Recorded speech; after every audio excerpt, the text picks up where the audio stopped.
സാധാരണയായി അണക്കെട്ടുകൾ നിർമ്മിക്കുന്നത് പുഴകൾക്കോ നദികൾക്കോ കുറുകെയാണ് എന്നത് പണ്ട് കാലം മുതൽക്കേ നമ്മൾ കണ്ടുവരുന്ന ഒരു യാഥാർത്ഥ്യമാണ്. എന്നാൽ കൺമുന്നിൽ ആചാരങ്ങളെയും ശാസ്ത്ര നിഗമനങ്ങളെയും തിരുത്തി കുറിച്ചുകൊണ്ട് സാക്ഷാൽ അറബിക്കടലിന് കുറുകെ ഒരു ഭീമൻ അണക്കെട്ട് നിർമ്മിക്കാൻ ഒരുങ്ങുകയാണ് നമ്മുടെ ഭാരതം. ഗുജറാത്തിലെ ഖംഭാത് ഉൾക്കടലിൽ വിഭാവനം ചെയ്തിരിക്കുന്ന കൽപ്പസാർ പ്രോജക്റ്റ് കേവലം ഒരു ജലസേചന പദ്ധതിയല്ല, മറിച്ച് ലോകത്തിലെ തന്നെ ഏറ്റവും വലിയ എഞ്ചിനീയറിംഗ് അത്ഭുതങ്ങളിൽ ഒന്നായി മാറാൻ പോകുന്ന ഒരു മഹാസംരംഭമാണ്. കടലിലേക്ക് ഒഴുക്കിക്കളയുന്ന കോടിക്കണക്കിന് ലിറ്റർ നദീജലം തടഞ്ഞു നിർത്തി മനുഷ്യനിർമ്മിതമായ ഒരു ശുദ്ധജല തടാകം കടലിന്റെ നടുവിൽ സൃഷ്ടിക്കുക എന്ന ഭാവനാ സമ്പന്നമായ ആശയമാണ് കൽപ്പസാർ പദ്ധതിയുടെ കാതൽ. ഒരു സാധാരണക്കാരന് ചിന്തിക്കാൻ പോലും കഴിയാത്ത ഈ വികസന മാതൃക യാഥാർത്ഥ്യമാകുമ്പോൾ അത് ഇന്ത്യയുടെ ചരിത്രത്തിൽ തന്നെ മാറ്റിമറിക്കുന്ന ഒരു കാര്യമാണ് എന്നതിൽ സംശയമില്ല. കടുത്ത വരൾച്ചയും കുടിവെള്ളക്ഷാമവും കൊണ്ട് പതിറ്റാണ്ടുകളായി ജനങ്ങൾ ദുരിതമനുഭവിക്കുന്ന ഗുജറാത്തിലെ സൗരാഷ്ട്ര കച്ച് മേഖലകളുടെ ദാഹം മാറ്റാൻ ഈ പദ്ധതിക്ക് സാധിക്കും. പ്രകൃതി വിഭവങ്ങളെ പരമാവധി പ്രയോജനപ്പെടുത്തിക്കൊണ്ട് വികസനത്തിന്റെ പുതിയ പാതകൾ വെട്ടിത്തുറക്കുന്നതിൽ പ്രധാനമന്ത്രി നരേന്ദ്രമോദിയുടെ ദീർഘവീക്ഷണം ഈ പദ്ധതിക്ക് വലിയ ഊർജ്ജമാണ് നൽകിയിരിക്കുന്നത്. ഗുജറാത്ത് മുഖ്യമന്ത്രിയായിരുന്ന കാലം മുതൽ അദ്ദേഹം ഹൃദയത്തോട് ചേർത്ത് വെച്ച ഈ സ്വപ്ന പദ്ധതി ഇന്ന് ആഗോളതലത്തിലുള്ള സാങ്കേതിക സഹായത്തോടെ യാഥാർത്ഥ്യത്തിലേക്ക് അടുക്കുകയാണ്. കാലാവസ്ഥാ വ്യതിയാനവും ജലക്ഷാമവും ലോകമെമ്പാടും വലിയ വെല്ലുവിളികൾ ഉയർത്തുന്ന ഈ കാലഘട്ടത്തിൽ ഭാരതം മുന്നോട്ട് വയ്ക്കുന്ന കൽപ്പസാർ പ്രോജക്റ്റ് അന്താരാഷ്ട്ര സമൂഹത്തിന് തന്നെ ഒരു വലിയ മാതൃകയാണ്. ഗുജറാത്തിന്റെ ഭൂമിശാസ്ത്രം പരിശോധിച്ചാൽ നീളമേറിയ തീരപ്രദേശവും വൈവിധ്യമാർന്ന ഭൂപ്രകൃതിയും നമുക്ക് കാണാൻ സാധിക്കും. ഇതിൽ സൗരാഷ്ട്ര മേഖലയെയും ഗുജറാത്തിലെ തെക്ക് കിഴക്കൻ ഭാഗങ്ങളെയും വേർതിരിക്കുന്ന ഒന്നാണ് ഖംഭാത് ഉൾക്കടൽ. ഈ ഉൾക്കടലിന്റെ പ്രത്യേകതകൾ തന്നെയാണ് കൽപ്പസാർ പദ്ധതിക്ക് ഇവിടം തെരഞ്ഞെടുക്കാൻ എഞ്ചിനീയർമാരെ പ്രേരിപ്പിച്ചത്. ലോകത്തിലെ തന്നെ ഏറ്റവും ശക്തമായ വേലിയേറ്റവും വേലിയിറക്കവും അനുഭവപ്പെടുന്ന ഇടങ്ങളിൽ ഒന്നാണിത്. ഇവിടുത്തെ ടൈഡൽ റേഞ്ച് അഥവാ വേലിയേറ്റ സമയത്തെ ജലനിരപ്പിലെ വ്യത്യാസം ഏകദേശം 13 മീറ്ററോളമാണ്. കൂടാതെ സെക്കൻഡിൽ 3 മീറ്ററിലധികം വേഗതയുള്ള ശക്തമായ കടലൊഴുക്കും ഇവിടെയുണ്ട്. ഈ ഉൾക്കടലിന്റെ തെക്ക് ഭാഗത്തിന് 150 കിലോമീറ്ററോളം വീതിയുണ്ടെങ്കിലും വടക്കോട്ട് പോകുന്തോറും ഇത് വെറും 5 കിലോമീറ്ററായി ചുരുങ്ങുന്നു. ഈ സവിശേഷമായ ജാമിതീയ ഘടനയാണ് ഇവിടെ ഒരു അണക്കെട്ട് നിർമ്മിക്കുന്നതിന് സാധ്യമാകുന്നത്. ഈ പദ്ധതി പ്രകാരം ഉൾക്കടലിന് കുറുകെ അലാദർ മുതൽ ഭാവനഗർ വരെ ഏകദേശം 60 കിലോമീറ്റർ നീളമുള്ള ഒരു ഭീമൻ അണക്കെട്ടാണ് നിർമ്മിക്കുക. ഇതിൽ 26 കിലോമീറ്ററോളം ഭാഗം പൂർണ്ണമായും കടലിനുള്ളിലാണ് വരുന്നത്. ഈ പദ്ധതി പ്രകാരം ഉൾക്കടലിന് കുറുകെ അലാദർ മുതൽ ഭാവനഗർ വരെ ഏകദേശം 60 കിലോമീറ്റർ നീളമുള്ള ഒരു ഭീമൻ അണക്കെട്ടാണ് നിർമ്മിക്കുക.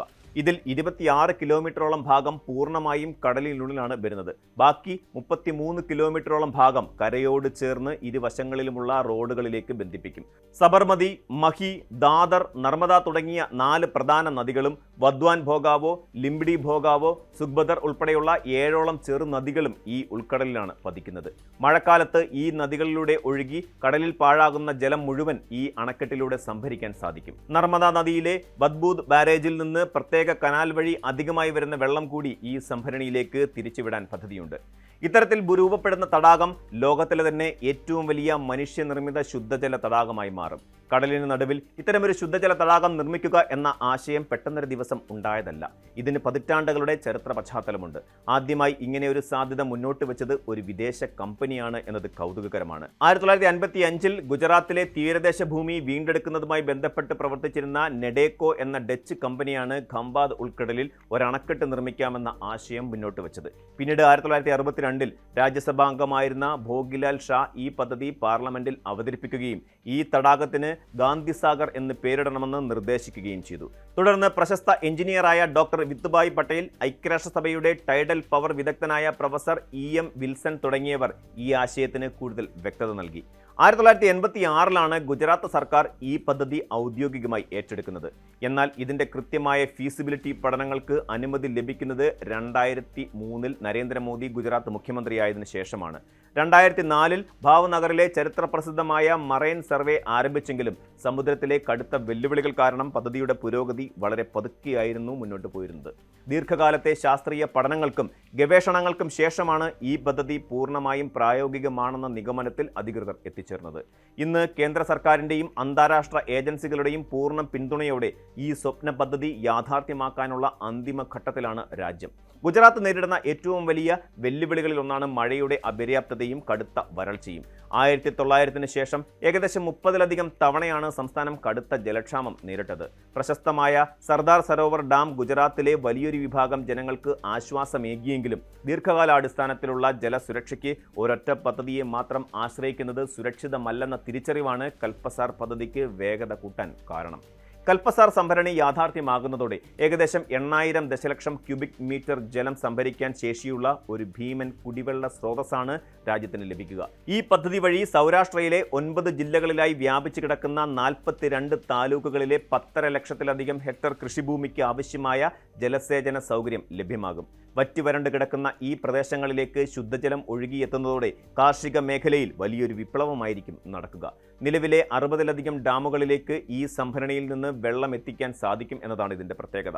ഇത് ഭൂഗർഭ ജലനിരപ്പ് ഉയർത്താൻ സഹായിക്കുമെന്ന് മാത്രമല്ല, തീരപ്രദേശങ്ങളിൽ ഉപ്പുവെള്ളം കയറുന്ന പ്രതിഭാസം തടയുകയും ചെയ്യും. തീരപ്രദേശത്തെ മണ്ണ് കൂടുതൽ ഫലഭൂയിഷ്ടമാകുന്നതോടെ കർഷകരുടെ വരുമാനത്തിൽ വൻ വർധനവും ഉണ്ടാകും. കൂടാതെ കടലിൽ നിന്ന് ഏകദേശം 1.25 ലക്ഷം ഹെക്ടർ ഭൂമി കൃഷിയുടെയും വ്യാവസായിക ആവശ്യങ്ങളിലൂടെയും വീണ്ടെടുക്കാൻ ഈ പദ്ധതിയിലൂടെ സാധിക്കും. കൽപ്പസാർ പ്രോജക്റ്റ് കേവലം വെള്ളം സംഭരിക്കാൻ മാത്രമല്ല ഉപയോഗിക്കുന്നത്, മറിച്ച് സംസ്ഥാനത്തിന്റെ ഗതാഗത മേഖലയിലും വിപ്ലവകരമായ മാറ്റങ്ങൾ ഇത് കൊണ്ടുവരും. അണക്കെട്ടിന് മുകളിലൂടെ നിർമ്മിക്കാൻ ഉദ്ദേശിക്കുന്ന 16 വരിപ്പാത ദക്ഷിണ ഗുജറാത്തും സൗരാഷ്ട്രയും തമ്മിലുള്ള ദൂരം വൻതോതിൽ കുറയ്ക്കുമെന്ന കാര്യത്തിൽ സംശയമില്ല. നിലവിൽ സൂററ്റിൽ നിന്നും ഭാവ്നഗറിലേക്ക് റോഡ് മാർഗം യാത്ര ചെയ്യണമെങ്കിൽ കിലോമീറ്ററുകളോളം ചുറ്റി ഏകദേശം 240 കിലോമീറ്റർ സഞ്ചരിക്കേണ്ടതുണ്ട്. എന്നാൽ ഈ അണക്കെട്ടിലൂടെയുള്ള പാത യാഥാർത്ഥ്യമാകുന്നതോടെ ഈ ദൂരം വെറും 60 കിലോമീറ്ററായി ചുരുങ്ങും. അതായത് യാത്രാ സമയത്തിലും ഇന്ധന ഉപഭോഗത്തിലും ഭീമമായ ലാഭമാണ് ഉണ്ടാകാൻ പോകുന്നത്. റോഡ് ഗതാഗതത്തിന് പുറമെ 4 വരി ദേശീയ പാതയും ഈ അണക്കെട്ടിന് മുകളിലൂടെ വിഭാവനം ചെയ്തിട്ടുണ്ട്. ഇത്രയും വലിയൊരു കണക്ടിവിറ്റി വരുന്നതോടെ ആ മേഖലയിലെ വ്യവസായങ്ങളും വ്യാപാര സ്ഥാപനങ്ങളും റോക്കറ്റ് പോലെ കുതിച്ചുയരുമെന്ന കാര്യം ഉറപ്പാണ്. പ്രമുഖ തുറമുഖങ്ങളായ സൂററ്റ്, ബറൂച്ച്, ഭാവ്നഗർ എന്നിവ തമ്മിലുള്ള ചരക്ക് ഗതാഗതം കൂടുതൽ സുഗമമാകും. ഇത് ഗുജറാത്തിന്റെ മാത്രമല്ല, ഭാരതത്തിന്റെ തന്നെ സാമ്പത്തിക വളർച്ചയ്ക്ക് വലിയൊരു ഉത്തേജനമായി മാറും. വ്യവസായങ്ങൾക്ക് ആവശ്യമായ വെള്ളം തടസ്സമില്ലാതെ ലഭിക്കുന്നതോടെ കൂടുതൽ ആഗോള നിക്ഷേപങ്ങൾ ഈ മേഖലയിലേക്ക് കടന്നു വരുമെന്നാണ് സാമ്പത്തിക വിദഗ്ധർ വിലയിരുത്തുന്നത്. പരിസ്ഥിതി സംരക്ഷണത്തിനും പുനരുപയോഗ ഊർജ്ജ ഉൽപ്പാദനത്തിനും കൽപ്പസാർ പദ്ധതിയിൽ വലിയ പ്രാധാന്യമാണ് നൽകിയിരിക്കുന്നത്. അണക്കെട്ടിനോട് അനുബന്ധിച്ച് സ്ഥാപിക്കുന്ന വമ്പൻ വിൻഡ് മില്ലുകൾ വഴി 1500 മെഗാവാട്ട് കാറ്റ് ഊർജ്ജവും സോളാർ പാനലുകൾ വഴി 1000 മെഗാവാട്ട് സൗരോർജ്ജവും ഉൽപ്പാദിപ്പിക്കാൻ സാധിക്കും. പരമ്പരാഗത ഊർജ്ജ സ്രോതസ്സുകളെ ആശ്രയിക്കുന്നത് കുറച്ചുകൊണ്ട് പരിസ്ഥിതി സൗഹൃദമായ വൈദ്യുതി നിർമ്മിക്കുമ്പോൾ ഇന്ത്യ ആഗോളതലത്തിൽ തന്നെ വീണ്ടും മാതൃകയാകും. ഈ പ്രോജക്റ്റിന് ആവശ്യമായ വൈദ്യുതി ഇതിലൂടെ തന്നെ കണ്ടെത്താൻ സാധിക്കുമെന്നത് ഇതിൻ്റെ സാമ്പത്തിക ലാഭം വർദ്ധിപ്പിക്കുന്നു. മറ്റൊരു പ്രധാന മാറ്റം വരുന്നത് മത്സ്യബന്ധന മേഖലയിലാണ്. നിലവിൽ ഈ ഉൾക്കടലിൽ നടക്കുന്നത് സമുദ്ര മത്സ്യബന്ധനമാണ്. എന്നാൽ അണക്കെട്ട് വന്ന് ഇതൊരു ശുദ്ധജല തടാകമായി മാറുന്നതോടെ ഇവിടെ ശുദ്ധജല മത്സ്യകൃഷി വ്യാപകമാക്കാൻ സാധിക്കും. പ്രാരംഭഘട്ടത്തിൽ 2000 ടണ്ണായിരിക്കുന്ന മത്സ്യ ഉൽപ്പാദനം പദ്ധതി പൂർണ്ണ തോതിലാകുന്നതോടെ 20,000 ടണ്ണായി ഉയരുമെന്നാണ് കണക്കാക്കപ്പെടുന്നത്. ഇത് തീരദേശവാസികളായ 10,000-കണക്കിന് മത്സ്യത്തൊഴിലാളികളുടെ ജീവിത നിലവാരം ഉയർത്താൻ സഹായിക്കും. കൂടാതെ ഈ ഭീമൻ തടാകവും അതിനു മുകളിലുള്ള റോഡും ടൂറിസം മേഖലയ്ക്കും വലിയ സാധ്യതകളാണ് തുറന്നിടുന്നത്.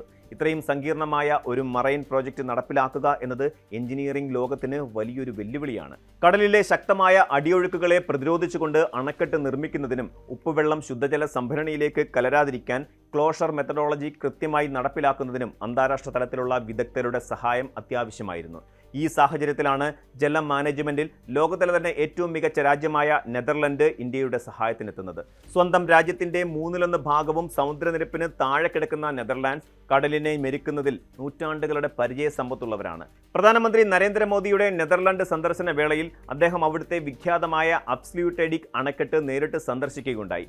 1932 ഡച്ചുകാർ നിർമ്മിച്ച ഈ 32 കിലോമീറ്റർ നീളമുള്ള ഡാം വടക്കൻ കടലിനെ വേർതിരിച്ചുകൊണ്ട് ഒരു വലിയ ശുദ്ധജല തടാകം സൃഷ്ടിച്ച ഒന്നാണ്. അതായത് കൽപ്പസാർ പ്രോജക്റ്റുമായി ഏറെ സാമ്യമുള്ള ഒരു പ്രോജക്റ്റ്. ഈ സന്ദർശനത്തിന് പിന്നാലെ ഇന്ത്യയും നെതർലാൻഡ്സും തമ്മിൽ കൽപ്പസാർ പദ്ധതിയുടെ സാങ്കേതിക സഹകരണത്തിനായി ഒരു ഔദ്യോഗിക കരാറിൽ ഒപ്പുവെച്ചു. റോയൽ ഹാസ്കോണിംഗ് പോലെയുള്ള പ്രമുഖ ഡച്ച് കമ്പനികൾ ഇതിനകം തന്നെ ഇതിന്റെ പ്ലാനിങ്ങിൽ പങ്കാളികളായിട്ടുണ്ട്. കൂടാതെ ദക്ഷിണ കൊറിയയിലെ പ്രശസ്തമായ സെമാംഗിയം തീരദേശ പദ്ധതിയും കൽപ്പസാറിന് മികച്ചൊരു മാതൃകയാണ്. ഏതൊരു വൻകിട പദ്ധതിയും പോലെ കൽപ്പസാർ പ്രോജക്റ്റും പലവിധത്തിലുള്ള വിമർശനങ്ങളും വെല്ലുവിളികളും നേരിടുന്നുണ്ട്. കടലിന്റെ സ്വാഭാവികമായ ആവാസ വ്യവസ്ഥയെ ഇത് ബാധിക്കുമെന്നും വലിയ തോതിൽ ചെളി അടിഞ്ഞുകൂടാൻ സാധ്യതയുണ്ടെന്നുമാണ് പ്രധാന പരിസ്ഥിതി വാദങ്ങൾ.